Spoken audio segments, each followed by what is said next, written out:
A very good evening, ladies and gentlemen. Good evening, Namibia. I'm Matthias Aufiku, news editor of the Namibian Sun newspaper. Welcome to another edition of the Evening Review Show. Well, the first edition for this week. And for that, we joined in studio by Mr. Joshua Kaumbi. Mr. Kaumbi was the presiding officer at the just ended Swapo Party 7th Ordinary Elective Congress. Mr. Kaumbi, welcome to the show, sir. Good afternoon, good evening, and thank you for welcoming me. No, it's indeed a pleasure. Well, Congress has come and gone. It was your first time at Congress as the presiding officer. Run us a bit through that. How was it? Is it what you expected? Was it more than you expected? Just give us a brief summary of how it went. You see, I thought I was prepared. I've ran the Swapo Women's Congress. I was part of that. The Swapo Elders Commerce Regional Conference. But no, it turned out to be something else. It was a mammoth task. And I think because of the fact that it was a delicate Congress, I had no support system. In which sense? In the sense that, you see, I was appointed on Wednesday. I got my letter of appointment on Wednesday. Congress started on Thursday. You could not consult with the SG lest you be accused of being in a camp. Yeah, because she was could around. not consult with the executive director, Comrade Samupwa, lest you be accused of also being in his camp. You were left to fend for yourself. Yes, though I ended up relying on Kaudinge, but it was also, you know, he had a lot on his plate. I had no records of what happened in the previous Congress, because when I called Caesar and to try and touch base with him, he was also afraid. Why would he be afraid? No, because of should the outcome be in a certain way, they will accuse him of having influenced it. So I got his point. So I had to do, or I had to start the whole process from nothing, from scratch. So it was quite a difficult task.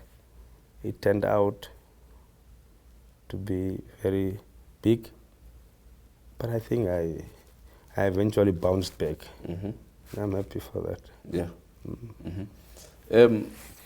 Of course, a lot of the talk after the Congress was the issue of the votes and the way the process took place. But in your view as a presiding officer and also a lawyer by profession for that matter, why do you think that those who seem to be not happy with the outcome only challenged one part of the elections and not the other? What can one ascribe the two? Because I mean, there were the elections for the top 4, top 3 in this case, and then the Central Committee, which I understand were all done under one go. So what did you pick up there? What did you make of that? No, I think they might not be wrong, you know. The top 3 or top 4, I used to call it top 4 minus 1 plus 1 again. You know, it was watertight. We had the, let's say for instance, the ballot, the election, the voting process itself, the counting, and the verification. We did that according to the script, or to script. Unfortunately, the Central Committee, and also before that, you see the top 3, looks like everybody was more interested in the top 3. I had close to 3, 5, 8 observers. The main observers plus juniors and so on. For Central Committee, I had no observers. Was it not a worry to you? It was. Originally, we thought they would all observe both elections. As you said, it was the same process or same event. But unfortunately, as the results for the top 3 started to become known, most of the observers lost interest in the process. Even though they were in the venue, because we were all locked up, even though they were in the venue, they actually lost interest because things now changed. Yeah. Yeah, there's a winner, there was a loser, and so on. So I'm not blaming them per se. So also, given that we had a rerun, Yeah. which we never prepared ourselves for, we neglected the CC part. The original idea, the decision that I took as a returning officer that day was I will announce the CC results tomorrow or the following day because I wanted to finalize the rerun. I wanted to make sure that before the delegates leave for their destination, at least they can have a chance to vote for the DSG, Deputy Secretary General. So I'm not blaming them at all. Yeah. That they can attack the one and not the other, because the other one was watertight. Yeah. Well, I know you've indicated at the start of the show that you got your appointment credentials just the day before the proceedings began, and that you didn't really have that support system that you think you ought to have had. But some would say that, your predecessor would announce the results of the top 4 and CC at the same time. How did they manage that? What was the difference? Is it the factors that you mentioned earlier on, the issue of the support system and the fact that you didn't have records or to draw from, or what can one ascribe that to? You see, as I said, when I got the assignment, I called Caesar to get an insight into the whole process. And unfortunately, because it was a delicate, sensitive Congress, that meeting never materialized. Yeah. It is something that I would want to get from him. He has been around for too long. Hopefully he must have devised or discovered one trick. Yeah. I would love to get that from him. Okay. At which point did you realize that perhaps somewhere we committed an error? Was it when the disgruntled members petitioned, or prior to that already? Yeah, you see, as I said originally, I wanted to announce the CC result the following day. By the evening, I was so tired because the same day we ran the main election. We announced the result. You would also notice that we announced the result piecemeal, you know, because we realized there would be a rerun. We dispensed off with some of the formalities and so on. In the evening, I started to apply pressure on the team. I got the list, the laptop, grabbed it, and you would realize I'm not the one who read the names even. That's correct. When we went back to the Situation Room, I've realized I might have committed a mistake. By that time, I did not know the gravity of the issue or the whole the power of the mistake. The morning I woke up, I called the team. I said, we forgot one thing. It's verification. I've not received any petition. I've received that petition only after 2. By that time already, I announced we are going to verify. But it came out as a recount. I don't know how. So I realized I made a mistake before I went to sleep. But then I said, we'll attend to the mistake tomorrow morning, because we were to come back and pack our stuff, verify, and close off the whole process. When I woke up, some people also started to call me around, but not the candidates, my own team. So no, before I received the petition, that's why the SG had to stop us, because she thought we were to do a recount. Yeah. And after, by 4 o'clock, she called. She said she's having a letter for me. She received a petition. So I got that petition only at 4. And even before I could read the whole petition, I agreed with her, with the petitioners, Yeah. that something must have happened. Yeah. Just before we go to a break, I'd like you to address the issue of, and I'm sure you've seen it during those moments when you were trying to amend or to rectify that mistake, where some people hinted that maybe the returning officer was compromised. They wanted the result to go in a certain direction. But what was your thinking during that specific moment with all those things going around? And what was your message to the team when all of you picked up the mistake? Yeah, no, the first part, after announcing the first one, because then we were given back our cell phones. And you started to read all the various conspiracy theories, 2.5 million. I'm yet to see in which bank it was deposited. You know, I was even shocked myself that I was actually calm. Yeah. I focused on the error I committed. So it did not bother me.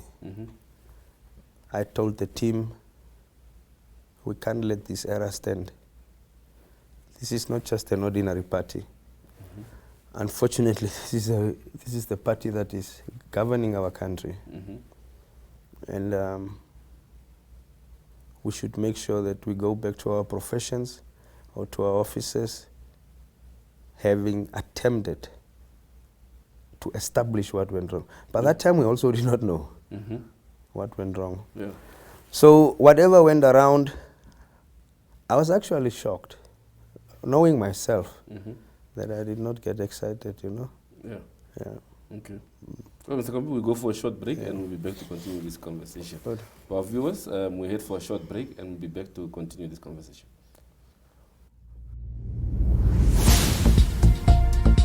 Sunset News is a daily news show focusing on national headlines as well as international news.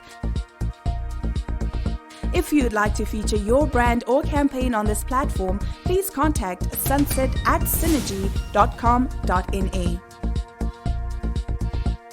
Sunset News. Don't end your day without us.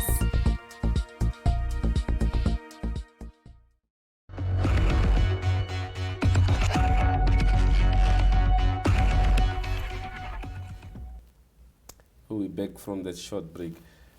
Mr. Kaumbi,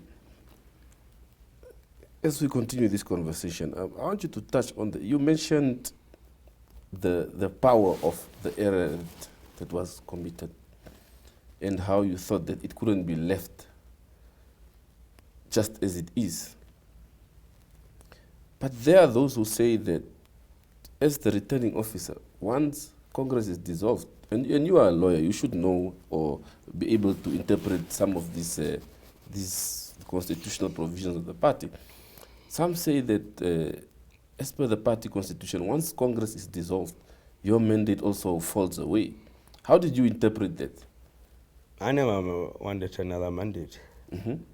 You wanted the mandate to verify. But verification is part of the election process. Because I'm saying you have, a credible election would include 2 types of processes, or 3. You set the elections, print the ballot papers, run the election itself, count as a returning officer. Once you are satisfied, it goes over to the auditor. That process is independent of me. And you verify. So there was no verification done. We never wanted, or I never wanted to recount. I just wanted the process to be completed. That verification to take place. So in this context, because someone would argue, when you say you are verifying, are you not going ballot by ballot? You see? Not me. Your team? No, not my team. Is the auditor not part of your team? Auditor cannot be part of my team. Mm-hmm. You see, it's like in journalism. Mm-hmm. A journalist write. Mm-hmm. Before it's published, it goes to, is it the news editor? Mm-hmm. Is it the what? It can't just be published. Mm-hmm. When it goes to the news editor, it's not the journalist who went to collect the information. Mm-hmm. You know, it's a process. It's the check and balances. Mm-hmm. So that this process is closed. Mine was closed. Error or no error. Mm-hmm. But another higher authority or an independent authority would then have to verify and certify whether what I did was correct or not. Mm-hmm. So if it was not correct, it will be picked up here Mm-hmm. by her independently or by him, Yeah. whoever the auditor is. Mm-hmm. So in law, those are not same processes. Mm-hmm. Those are not the same individuals. Yeah. Because you see, on the top three, when we announced the result, we printed them. I signed, the auditor signed, the observer signed. Mm-hmm. That already is indicative of the fact that these are independent people, Yeah. just supporting each other, you know, complementary roles, but independent of each other. Yeah. Mm. Mm-hmm. Well, what do you make of the concern from some candidates who allege that the ballot papers didn't have serial numbers and so on? Do you think that had a material impact on the entire process? Okay, now let me take you through the ballot papers. Election was on Sunday. Friday evening, I started designing the ballot papers. I took it upon myself because I knew the importance of the Congress. So Of the that party doesn't have a specific- template as to... No, you have a template which we used, Women's Congress and the Elders Congress. Mm-hmm. The Central Committee ballot papers had numbers 001 to 900. Mm-hmm. Those are the long ballot papers. The top three, VP, SG, DSG, we had the security feature, you know, down there below. Only known to the MD of Namprand and me, which is only accessible or readable under, what is the light? The UV. Yes, the UV light. Mm-hmm. So all those ballots had security features. And after all, besides that, once I finished designing the ballot papers, the Saturday morning I called all the observers Mm-hmm. to go through the ballots, those 4 ballots. Yeah. The VP one, the observers corrected. There was no CD in Comrade. After we corrected Comrade, they also stated the space between the name and the surname. You know, if it can just be spaced a bit. We changed that. They signed on top of the symbol. Mm-hmm. We went to the SG and the DSG. You see now, the CC one we had to send to the party because there was no one with interest in the Yeah. CC. I was asked to change one name of a former freedom fighter, was called Comrade Uhu. He wanted to be called Comrade General Retired Uhu, and we changed that. No, these ballot papers had security features. Mm-hmm. They were watertight. And after that, when they were printed, they were packed in the presence of the observers, wrapped, first the box, wrapped in a brown paper. The observers signed Mm-hmm. on all of those to ensure that when we go open, those signatures ought to be there. Mm-hmm. If we had to say it's the same ballot papers. Yeah. We put on a seal. The observer of Comrade Armas wanted to put his own seal. Originally, I refused. And then I went to call him on WhatsApp. I said, if it will make you sleep peacefully, you can put your seal. And everybody started to put their own seal Yeah. on the ballot papers, on the ballot boxes. Luckily also because the assignment was given late, those ballot papers were only printed, they finished printing them at 4 in the morning. It's a Sunday morning. Sunday morning. So what we did is, we said it was a blessing in disguise. Then the police said they can't transport ballot papers at night. And when we came the following morning, this Sunday at 7 o'clock, all of us together, to close them, to pack them and so on, we transported them straight from Namprend to the venues, Hotel Safari. Put them in a room, our room, which was allocated to us. And the police stood guard there as from that time, because it's the same day, Sunday. Yeah. We also said the observers can stand there the whole day until we vote. So no, these ballot papers were of quality and had security features embedded in them. Yeah. I'm sure you've seen the letters from some of those who also had issues with the recount or verification, as you call it. There was one particularly from Paulus Kapia, Tommy Nambau, and Regina Njala, calling on the SG not to go ahead with the directive for a recount. They felt it was unlawful as per the provisions of the party. What did you make of that? Yeah, it was also served on us. But you earlier said as a lawyer, and law says, you can only stopped or being interdicted by a court order. We had no court order at the time. Yeah. You see, you can't be stopped by a letter. Yeah, we took note of that. Yeah. Then we also received another letter from the Secretary General addressed to the honorable member's legal representative, where she's saying the verification will continue. Please, I want you to have a distinction between recounting and verification. Yeah. We did not do a recount. Okay. Yeah. So just lastly, what is your recommendation? Of course, Yes, I'm sure yes, if not yet, yes. you must have submitted the report to the party, or maybe it's still coming. And what is one of the salient recommendations you leave the party with to ensure that next time things will be done smoother and better? You see, elections are very important. That's where people are voting for the leaders of their choice. First and foremost, when people are appointed, you induct them or you capacitate them.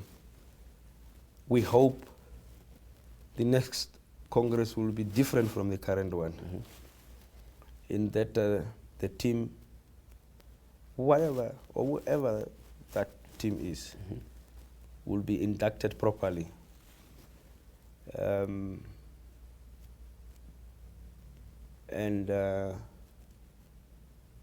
Also, I seriously think the party should start to look at, you see, central committees, like, let's say in this case, 783 votes times 63 of the males. That's 24,000 or something like that. Then there was 783 times 70 something of the females.